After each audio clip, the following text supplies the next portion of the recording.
გამარჯობა მეგობრებო, მე ვარ ჯაბა ზარქუა, გასტროენტეროლოგი და ეს არის ჩემი საინფორმაციო სივრცე, ვთქვათ, YouTube-ზეც, Facebook-ზეც, შეგიძლიათ გახდეთ ჩემი ფოლოვერი და მოისმით, თუ გაინტერესებთ გასტროენტეროლოგიური დაავადებები და მათ შესახებ ინფორმაცია, ხარისხიანი მტკიცებულებებზე დაფუძნებული სამედიცინო ინფორმაცია ქართულ ენაზე, რისგანაც სამწუხაროდ განებივრებულები არა ვართ კი არა, ძალიან დეფიციტური რამეა. ჩემი აზარტია, რომ ეს ინფორმაციული ვაკუუმი შევავსო და პერიოდულად მსგავს ტიპის რაღაც საინტერესო რაღაცები ვაკეთო ხოლმე თქვენთვის რა. დღეს ვსაუბრობ ხალითოზზე. ხალითოზი არის უსიამოვნო სუნი პირის ღრუში და ეს პრობლემა არის ძალიან ხშირი მიზეზი გასტროენტეროლოგთან პაციენტის გადამისამართების. ოღონდ ძალიან ხშირი მიზეზი საქართველოშია, თორე ზოგადად ძალიან ხშირი მიზეზი არ არის. და აგიხსნით რატომაც არ არის. ეხლა მინდა თქვენთან ერთად მიმოვიხილო ხალითოზის მიზეზები რა შეიძლება იყოს და მივხვდებით თავად გასტროენტეროლოგთან რატო არ ამისამართებენ ხოლმე მსოფლიოს განვითარებულ ქვეყნებში მსგავს ტიპის პაციენტებს.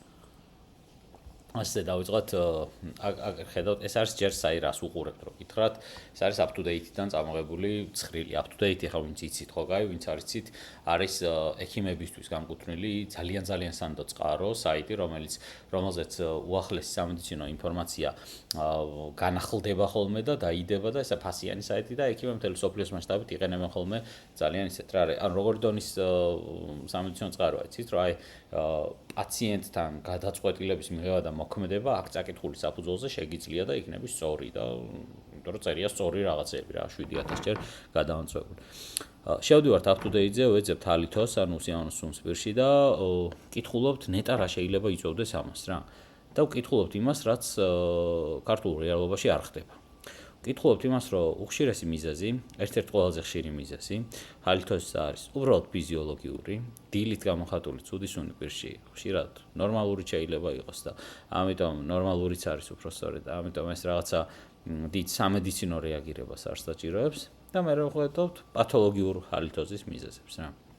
პათოლოგიური ანუ როცა რაღაცა იწოვს რა, რაღაცა დაავადება რა.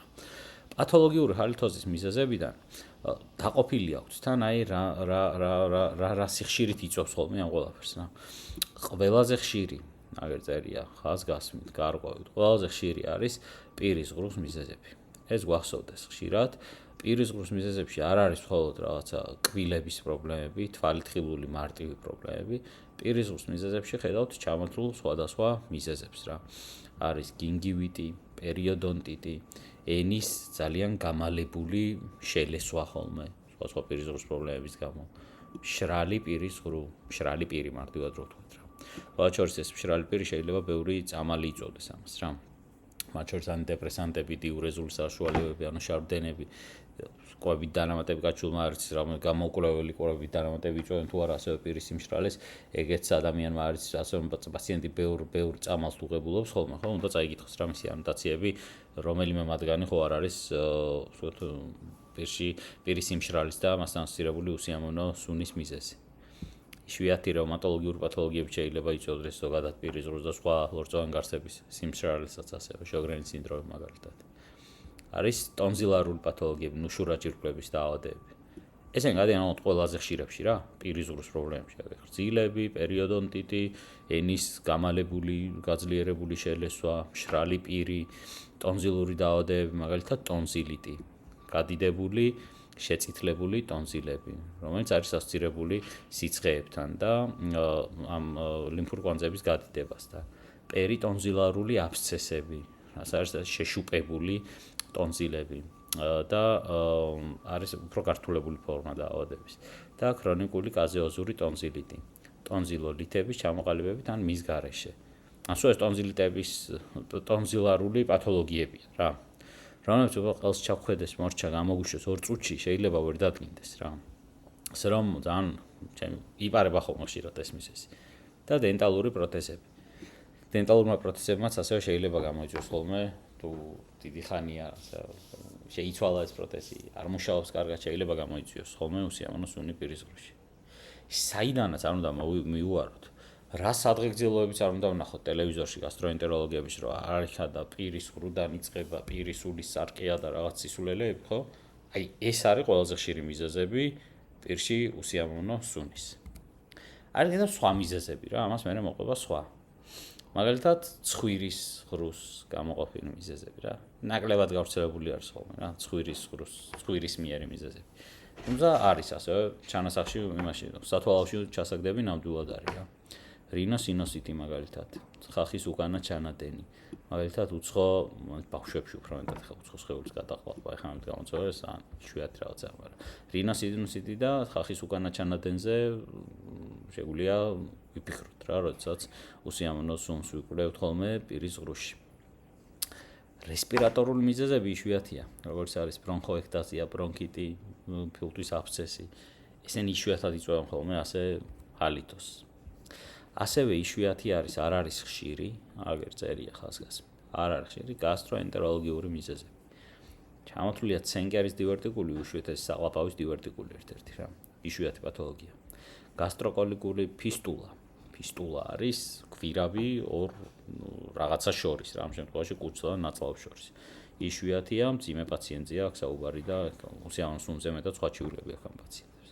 და უღურეთ აწერია ჰელიკობაქტერიული ინფექცია. არ არის კარგად დამოწმებული მიზეზი, როგორც მიზეზი ამ ჰალითოზისა და გერდი გასტროეზოფაგური რეფლუქსი. ასევე არ არის ისეთი გამომწვევი, რამდენად ეს იწვევსო ჰალითოს, არ არისო რა კარგად დადგენილი ჯერჯერობით. და ეს კიდევ უფრო იშვიათი მიზეზებია ხა რაც არის გასტროენტეროლოგიისა არ იყოს სხვა სიმსივნეები, რომელიც აღმოჩენებულია ზედა ჰაერგამტარიგზებიდან, ეგენიც, იშვიათი მიზეზია, ესენიც როგორც წესი ხა იზოლირებული ჰალითოზით არ ვლინდებიან ხოლმე. სისტემური დაავადებები სხვადასხვა, მძიმე თირკმლის პრობლემა, დიაბეტური კეტოაციდოზი, გუძლის მძიმე დაავადება, ტრიმეთილამინურია, ესენი მძიმე დაავადებებია, ესენი ჰალითოზამდე სხვა რაღაცეებით გამონდება და სხვანაირად გამოიყურება აქ პაციენტი, სხვა პრობლემები აქვს და ჰალითოზის გამო არ მიდის როგორც წესი ექიმთან რა. და არ დაგვაწევს ასევე სუბიექტური მიზეზები, ხშირად ჰალითოზი საერთოდაც არ არის ჰალითოზი. შეიძლება უსიამოვნო სუნის საერთოდაც არ არის უსიამოვნო სუნი და არის უსიამოვნო სუნის, ასე ვთქვათ, ფობია. არის ასეთი ჰალითოფობია, როდესაც ადამიანს ეშინია არ კონდეს უსიამოვნო სუნი პირის ღრუში და შეიძლება ეგონოს რომ აქვს რა უსიამოვნო სუნი. ამიტომაც დამოწმება ამის საჭიროა ხოლმე აუცილებლად სუბიექტური ხო არ არის ჰალითოზი ამის გაგება. არის ასევე სხვა ნევროლოგიური მიზეზები, როდესაც ხმასვის აღქმა და გემოვნების აღქმა იცვლება ხოლმე პაციენტთან სხვა ნერვის პრობლემის გამო. ეს იყო სულ რა ეს მიზეზები, რაც არის უსიამოვნო სუნის გამოწვევი პირის ღრუში. ალბათ ამ ვიდეოს ყურებისასაც და ისედაც შეიძლება გაგიკვირდეთ კიდევაც აი გასტროზე აქცენტი რატო არ არის, მაგრამ არ არის ფაქტია. არ არის ხშირი გასტროენტეროლოგია, არ არის დადგენილი. კი, მინახავს გაუმჯობესებული ჰალითოზი რაღაცა რეფლუქსის მკურნალობის დროს, არ მინახავს უფრო მეტი არ გაუმჯობესებული, მაგრამ ამას წინასწარ რაღაცების განსაზღვრას მოკლედ რა პაციენტის სადმე გადამისამართებას ძალიან დიდი ფიქრი უნდა რა. რატო იცით? იმიტომ რომ ეხლა ყველა ზედმეტი ნაბიჯი ჯანდაცვის სისტემაში რასაც განმთხოს ზედმეტ ხარჯთან, დაკარგულ დროსთან, იმედ გაცრუებასთან არის ხო კავშირში. როცა დიდი რიხით მიდის პაციენტი ექიმთან, იმიტომ რომ ყველამ უთხრა იქ მეზობელმა, უსიამოვნო სუნი ნახველმა იცის, გაუშვა გასტროენტეროლოგთან. უსიამოვნო სუნი ის კბილის ექიმთან მივიდა, იმან გაუშვა გასტროენტეროლოგთან. რაღაცა ყელყურსხურის ექიმთან მივიდა, იმან გაუშვა გასტროენტეროლოგთან. ეგ რაღაცა პაციენტის დახმარების მცდელობა კი არ არის. ეგ არის თავიდან მოშორების მცდელობა ადამიანის. ხო და ეს მე ადამიანებს უფრო დიდ ფრუსტრაციას იწვევს და ჩივილი უფრო მეტად უარესდება ხოლმე ასეთ დროს. ასე რომ საიდანაც არ უნდა მოუვაროთ, რაც არ უნდა გვეგონოს, რაც არ უნდა ტელევიზორში და რეკლამებში ხარ, რაც არ უნდა ილაპარაკონ, მე ვთქვი სხვა გასტროენტეროლოგებმა თუ არა გასტროენტეროლოგებმა, აგერ ხედავთ ცალსახად და წყაროც მოყვანილია, რა არის ჰალითოზის მიზეზები. ეს არის მეცნიერება. ამის იქით უკვე არის რაღაცა არაფერზე დაფუძნებული ჭორაობა რა, რამაც შეიძლება ადამიანების ჯანმრთელობა დააზიანოს. გავრთულით თქვენ ჯანმრთელობას, კარგად ვიყავით.